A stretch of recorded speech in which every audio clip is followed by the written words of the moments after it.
Assalamualaikum warahmatullahi wabarakatuh. Kami dari kelompok 8 akan mempresentasikan makalah kami yang berjudul Nasik dan Mansuk. Saya Aulia Putri Lestari. Saya Dania Salsabila. Saya Della Septian Nirmala. Selamat menyaksikan.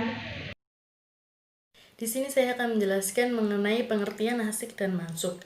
Dari segi etimologi arti kata, nasik diantaranya menghilangkan, transit sesuatu dari suatu tempat ke tempat yang lain, mengganti atau menukar sesuatu, serta membatalkan atau mengubah dan pengalihan. Selanjutnya adalah dalam istilah ilmu ahli usul fikih. Dalam istilah para ahli usul fikih, nasakh adalah membatalkan hukum syar'i yang dalil yang datang kemudian, yang menunjukkan pembatalan secara tersurat maupun tersirat, baik secara keseluruhan atau pembatalan sebagian, menurut keperluan yang ada. Selanjutnya, menurut para ulama muttaqidimin, abad pertama hingga abad ketiga Hijriah, pengertian nasik diperluas menjadi beberapa hal, yaitu dibagi menjadi 4 hal. Yang pertama ialah pembatalan hukum yang ditetapkan terlebih dahulu oleh hukum yang ditetapkan kemudian. Dan yang kedua ialah pengecualian hukum yang bersifat oleh hukum yang bersifat khusus yang datang kemudian. Pengertian yang ketiga ialah penjelasan yang datang kemudian terhadap hukum yang bersifat samar. Dan yang terakhir, penetapan syarat terhadap hukum terdahulu yang belum bersyarat. Selanjutnya, mansuk menurut bahasa. Mansuk menurut bahasa berarti sesuatu yang hapus atau dihilangkan. Sedangkan mansuk menurut istilah para ulama ialah hukum syarak yang diambil dari dalil syarak yang pertama, yang belum diubah dengan dibatalkan atau diganti dengan hukum dari dalil syarak yang baru yang datang kemudian.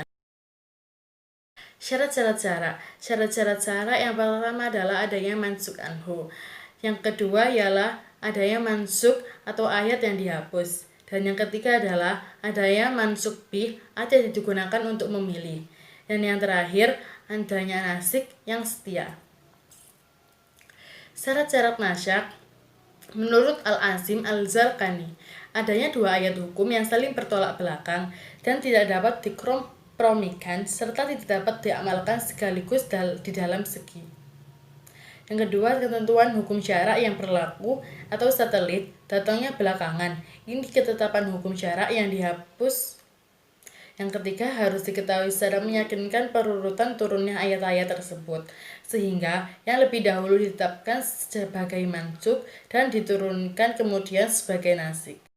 Cara mengetahui adanya nasikh dan mansukh itu ada 2.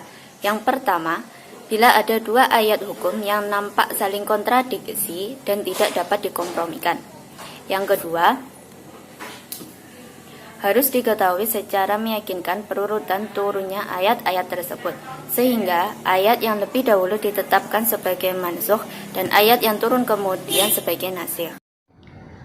Pembagian nasikh. Nasikh dibagi menjadi 4. Yang pertama, nasikh Al-Quran dengan Al-Quran. Para ulama sepakat mengatakan bahwa nasikh Al-Quran dengan Al-Quran diperbolehkan, dan telah terjadi dalam pandangan mereka yang mendukung adanya nasikh dalam Al-Quran. Yang kedua, nasikh Al-Quran dengan sunnah. Nasikh ini dibagi menjadi 2. Yang pertama, nasikh Al-Quran dengan hadis ahad.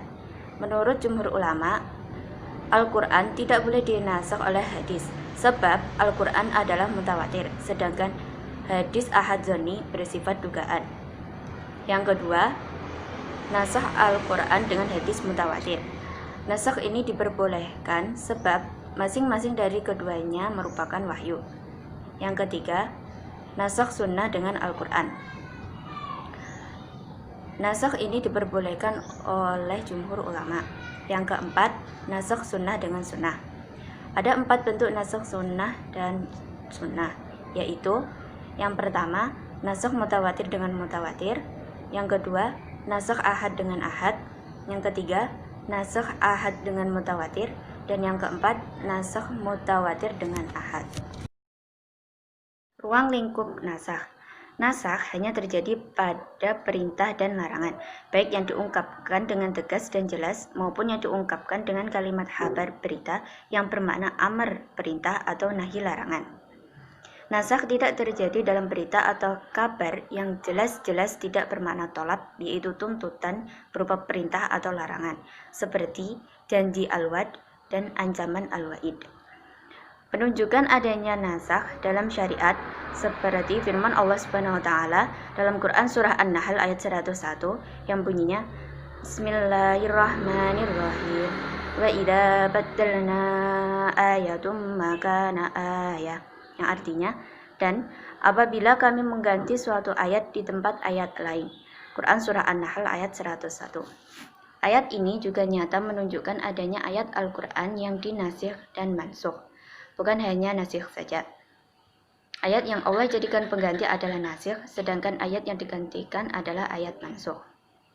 Arjensitas ilmu nasikh dan mansukh dalam studi pemahaman Al-Quran. Ilmu nasikh mansukh dalam penggalian ajaran dan hukum Islam dalam Al-Quran sangat penting untuk mengetahui proses tasyri', yaitu penetapan dan penerapan hukum Islam yang sejalan dengan dinamika kebutuhan masyarakatnya yang selalu berubah, sejauh mana elastisitas ajaran dan hukumnya, serta sejauh mana perubahan hukum itu berlaku. Selain itu, urgensi nasikh mansukh terdapat pada fungsi nasakh dalam penafsiran Al-Quran dan hubungan nasakh dan sebab an-nuzul dalam penafsiran Al-Quran. Hikmah nasakh dan mansukh ini dibagi menjadi 5. 1. Hikmah nasakh secara umum. A. Untuk menunjukkan bahwa syariat Islam adalah syariat yang paling sempurna. B. Selalu menjaga kemaslahatan umat manusia. C. Untuk menjaga agar perkembangan hukum Islam selalu relevan dengan semua situasi dan kondisi umat yang mengamalkan dan mengaktualkan. D. Untuk menguji kualitas keimanan umat manusia. E. Untuk menambah kebaikan bagi umat manusia yang mau mengamalkannya dalam segala kondisinya, baik berat maupun ringan. F. Untuk memberi dispensasi dan keringanan bagi umat manusia. 2. Hikmah nasikh tanpa pengganti, seperti pola nasakh dalam Quran surat Al-Mujadalah ayat 12, mansukh oleh Quran surat Al-Mujadalah 13, nasikh. Hikmahnya antara lain untuk menjaga kemaslahatan manusia. 3. Hikmah nasikh dengan pengganti yang seimbang, yaitu seperti menasakh ketentuan menghadap kiblat ke Baitul Maqdis di Palestina. 4.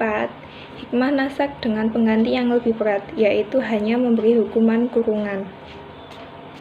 5. Hikmah nasakh dengan pengganti yang lebih ringan, yaitu untuk memberi dispensasi kepada umat manusia agar mereka merasakan kemurahan Allah. Dari penjelasan teman-teman saya tadi, dapat kita simpulkan. 1. Nasakh adalah menghilangkan, memindahkan sesuatu dari suatu tempat ke tempat lain, mengganti atau menukar, membatalkan atau mengubah, dan pengalihan. Sedangkan mansukh ialah hukum syara' yang diambil dari dalil syara' yang pertama, yang belum diubah dengan dibatalkan dan diganti dengan hukum dari dalil syara' baru yang datang kemudian. 2. Syarat-syarat nasakh adalah adanya mansukh, yaitu ayat yang dihapus, adanya mansukh bih, atau ayat yang digunakan untuk menghapus, adanya nasikh, yaitu yang berhak menghapus, dan adanya mansukh anhu, atau arah hukum yang dihapus itu ialah orang-orang yang sudah akil balik atau mukallaf. 3.